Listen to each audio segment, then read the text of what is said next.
This is a reply to Sugelanren. His video is in the description box if you want to watch the video that sets up the context for this video. Okay.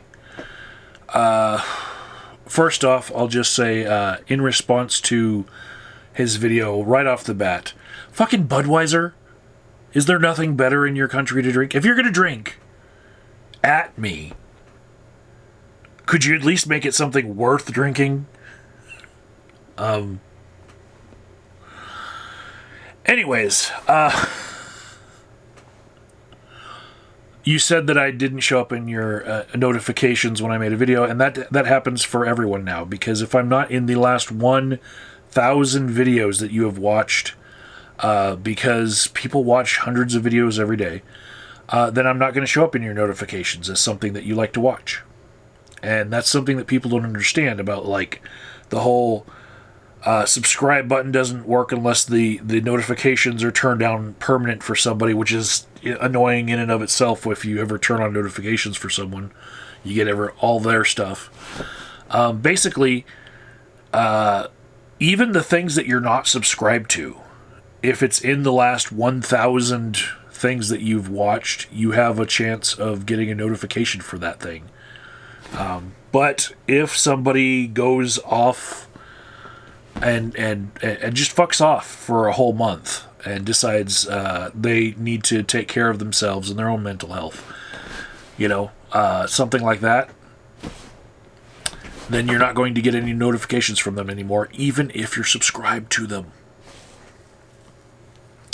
That's how the algorithm works now. So that's why nobody gets notifications of anything that I do, ever, because I've fucked off too many times. That, and I talk about too many varied subjects. And at this point, I'm just going to say, everybody, if you're not interested in finance, this might not be the video for you. I'm rambling, and I'm going to say some crazy shit somewhere in here, but if you're not interested in that, then yeah, that's where I'm going. So, Huck, as far as investing is concerned, I know that you turned off your numbers and whatnot in investing, and was just showing me screens about where you're invested, what your strategies are. My strategy with stock is that I do not trust it one fucking bit. We had a crash in March of 2020, and the way I see things, based on the amount of dividend that's coming out of any stock that you can trade for, I think that everything is overvalued. Even at the bottom of the March crash, I would not have bought into any of it, because it's not worth it based on dividends, and everything else I feel is just a bubble. And it's been a bubble for a long time, and it feels like it's an out-of-reach bubble now, but at the very bottom of the crash, I was still waiting for just like one more day of further crash. I thought everything was still about 20% above rock bottom price, and I didn't buy. And the stock I was looking at was X. That's the ticker. It's just a steel company here in America, and had I would have quintupled my money from then to now. And I was looking to hit it with thousands of dollars, and I just didn't feel like it got to the price where I was ready to buy it. I didn't know that we were going to rebound so well in the stock market due to a myriad of reasons. I think it's the quantitative easing is one way to put it, but just basically, it doesn't matter how much the government makes the money printers go brrr and just shoots money at everybody with stimulus. It always ends up in the hands of the rich. Even if you give the money directly to the hands of the people, they will spend it, and it will eventually make it to the hands of the rich within like 5 steps. So the rich have gotten richer. Rich companies that in this pandemic have made just astronomical gains and propelled. Now it's Elon Musk is the number one guy in the world. He made $36 billion in a day. And on what effort? It was the same thing he was doing the day before.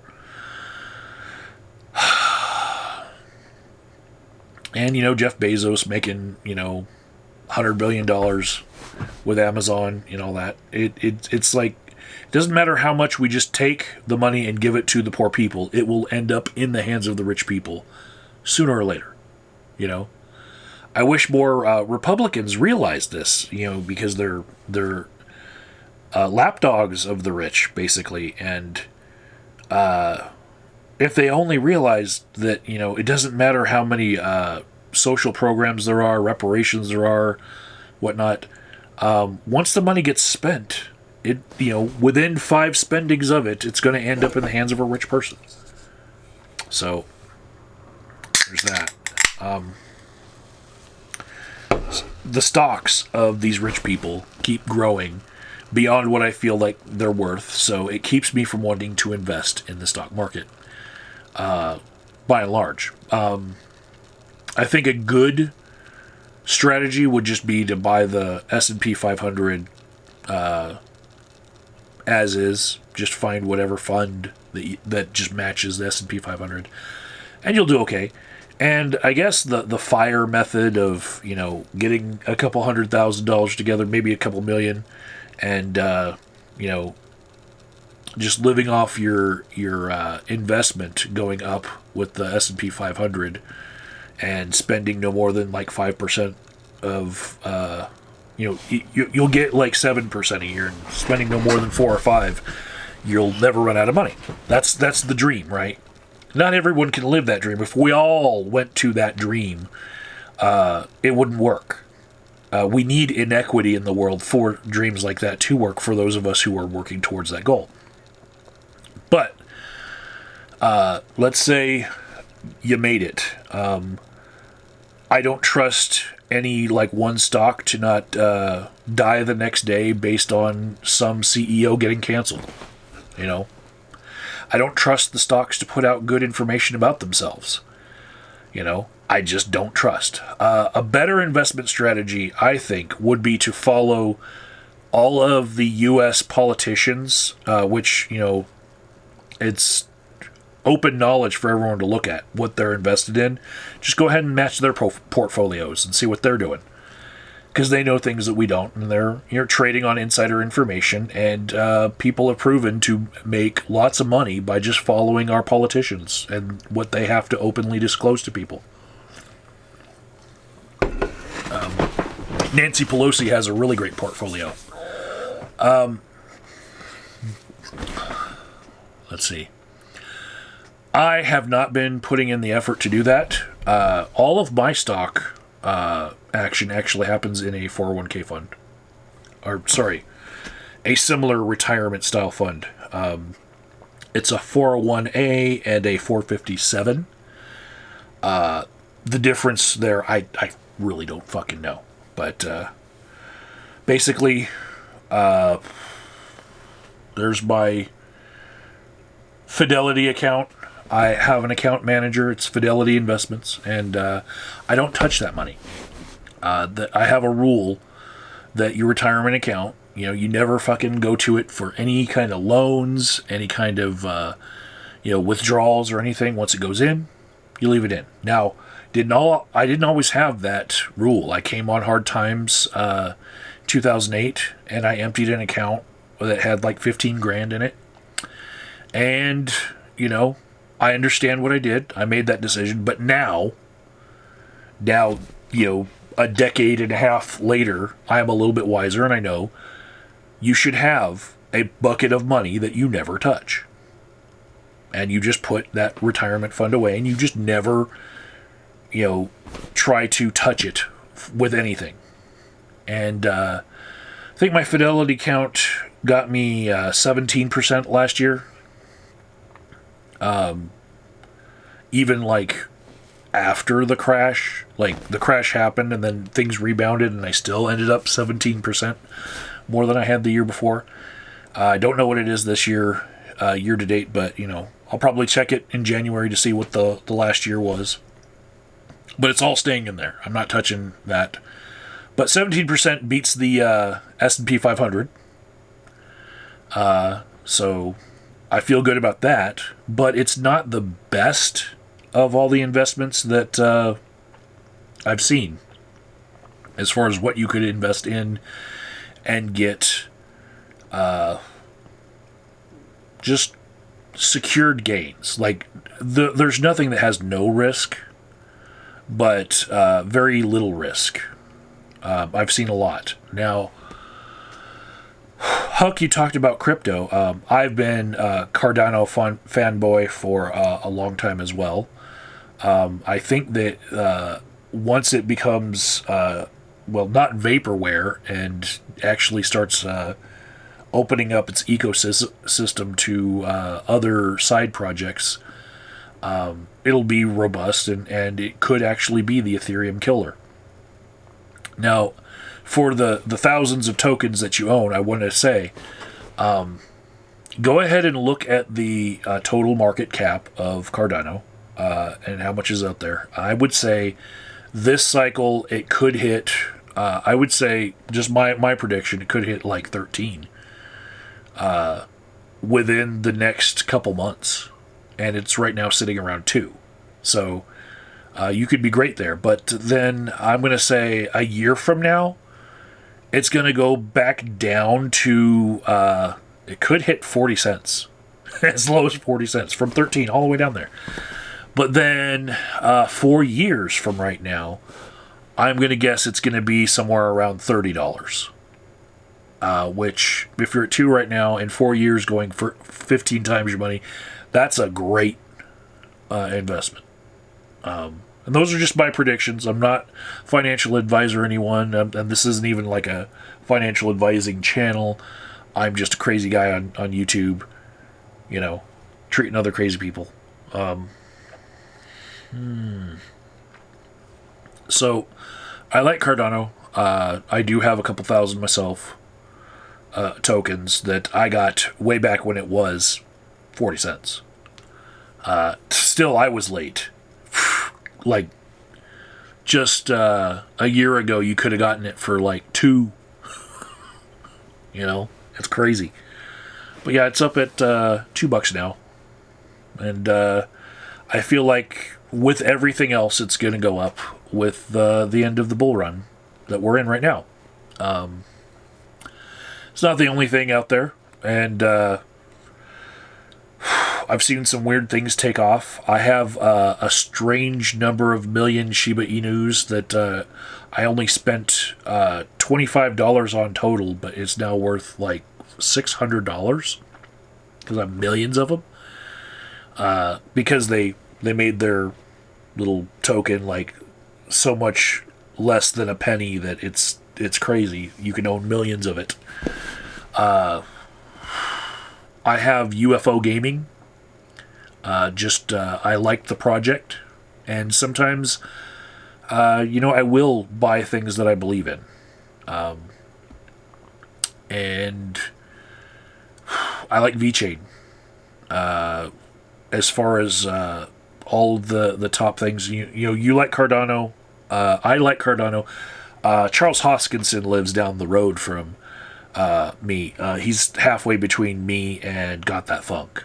He has a farm in Boulder. So, yeah, I think one of these days, if he's ever doing something local, I might go out there and see it. He often speaks at a university in Wyoming, and I might go out there and see him there. I like his YouTube channel too. I don't often agree with his political viewpoints. He's one of those people who wanted everything to reopen, and that kind of puts me politically at odds with him. But as far as his vision for what money could do if it was all tokenized and decentralized, just to the effect of how countries can print money to start wars, I believe that it's worth it to see Cardano take over whole economies. Like they've signed up countries in Africa to, use Cardano as currency. Along with other projects that they're keeping on their blockchain, like credentialing and whatnot. That's awesome. It could really revolutionize things, and I like Cardano's projects that I've seen. I like the production value of the just the symposiums that they put on for that project, and I also like the way that they treat the project in an academic way. That changes to it are vetted using a methodology. I like that. It's a different methodology than other tokens are using, and I think that's what, in the long run, will help it not be as influenced as other tokens are. So yeah, I like that. I like VeChain's just ability to market itself, though. The way that it's tied to the scarcity of different products, and has signed up so many companies to work with it, like Walmart of China and Louis Vuitton and whatnot, so that they can prevent counterfeiting and actually track things with logistics. And they're going to start working with pharmaceutical companies to track things like, vaccines and, medications and whatnot, and, track lot numbers using blockchain to, be able to give real-time information about things. And I like the way that it's being applied, and also the way that it's marketed. And so for me, that's I don't think that it's going to go up any more or less than Cardano or any of the other altcoins or that are in the market right now. It just has my heart. I'm rooting for Cardano and VeChain to do very well in the world, because I like the ethos behind them.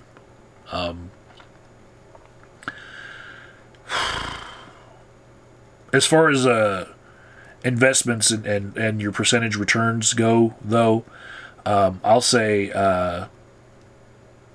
very easy way to take your crypto and make better than your dataless wallet is giving you probably 5% each turn on 5% annual return on Cardano staking. That's pretty good. That's better than anything you're going to get from a bank these days. I remember when I could get 5% on a savings account when I was a kid, and now you can't even get 0.2% on a savings account. You're basically throwing your money away versus inflation these days, right? But in crypto, there are some, I would say, acceptable but a little bit higher risk things than staking in an ADA pool, especially when the underlying token next year is going to go down. Even though 4 years from now, I will admit it will be right back up to record highs. In the next year, in the slump, it's going to be down, right? But I'll just show you, for instance, if you were to go to KuCoin, which, a fourth of the people on the planet have an account with them. And because, Huck, you're in a country where they actually will accept your passport as, they're willing to do business with you, versus me, I can't KYC with them. Go ahead and look at they have a finance tab right here, and it says crypto lending. You can put your money in USDT, right? That's a stable coin. Tether, you might not trust it, though, so you might want to use USDC if you're thinking that Tether is maybe going to become undone because a lot of their commercial paper might be tied up in Chinese real estate. We don't know. But anyways, if you look at the daily interest rate on that, that's 0.063% per day. Annualized, that is 22.99%, 23%, right? That's how much the going rate right now is for people to borrow your USDT in a margin account, which also, let me just turn this back around on me. They've got insurance on their accounts, so they've never not given people their money back, plus the interest that they're owed. And they have a special insurance against it. You cannot really lose doing that. Now, you could. There's a tiny chance. But you could also lose if ADA were to implode as a project. You know, you don't think it can. But I'm going to tell you, being just a little bit appraised of crypto in the last bull run 4 years ago, there were two top altcoins of Tazos and Ezos. They were in the top 10, and you don't hear shit about them now, right?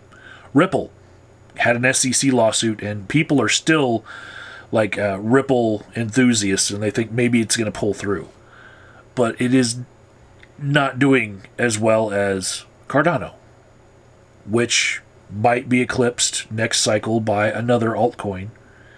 Bitcoin and Ethereum seem to be holding off as the number one and number two spots, everyone else, and then everything else is, you know, vying for one of those top spots. But yeah, when Shiba Inu can, by market cap, raise above